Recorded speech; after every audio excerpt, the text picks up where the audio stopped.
ఎవరైతే ట్రెండింగ్లు ఉంటాడో వాని చుట్టే తిరుగుతూ ఉన్నది సమాజం. ఎవరైతే ట్రెండింగ్లు ఉంటాడో వాడి చుట్టే తిరుగుతున్నటువంటి సమాజం ఏర్పడ్డది. ఇలా ఒక కుటుంబంలో 2 వర్గాలుగా చీలిపోయినటువంటి పరిస్థితి. నేను చూస్తే నిన్న గద్దరన్న వర్ధంతి 3 ఏళ్ళు అయింది. గద్దరన్న దూరమై ఈ సమాజానికి, ఈ ప్రపంచానికి, ఈ పాటకు, ఆ మాటకు 3 సంవత్సరాలైంది దూరమై. ఇలా ఒక ప్రభుత్వము ఆ కళాకారుల శవాన్ని వాడుకొని అధికారంలోకి వచ్చారు. ఆ కళాకారుల శవాల మీద ఇలా రాజకీయం చేస్తూ ఉన్నారు.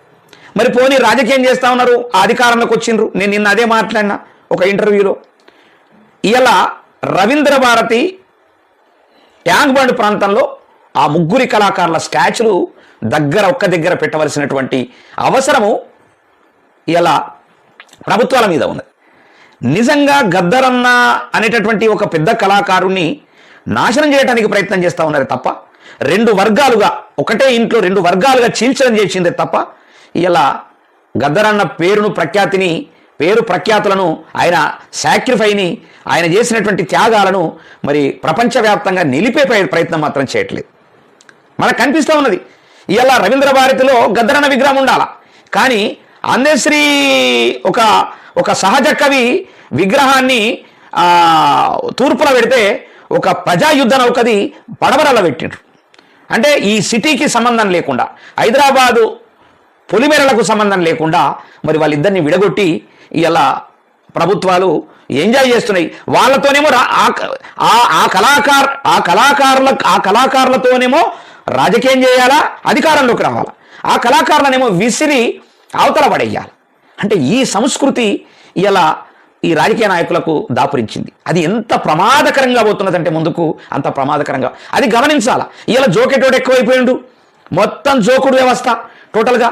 ఆ జోకుడు వ్యవస్థతో ఇలా కళాకారుల ఆ పేరు ప్రఖ్యాతులు ఏదైతే ఉన్నాయో, వాళ్ళు చేసినటువంటి త్యాగాలు ఏవైతే ఉన్నాయో, ఆ త్యాగాలు ఆల్రెడీ అడుగంటిపోయేటటువంటి పరిస్థితి ఏర్పడ్డది. అదే మాకు ఇష్టమైనటువంటి ఒక అద్భుతమైనటువంటి గాయకుడు బాలసుబ్రహ్మణ్యం గారి విగ్రహాన్ని రవీంద్ర భారతిలో పెట్టడానికి వస్తుంది ఈ ప్రభుత్వానికి.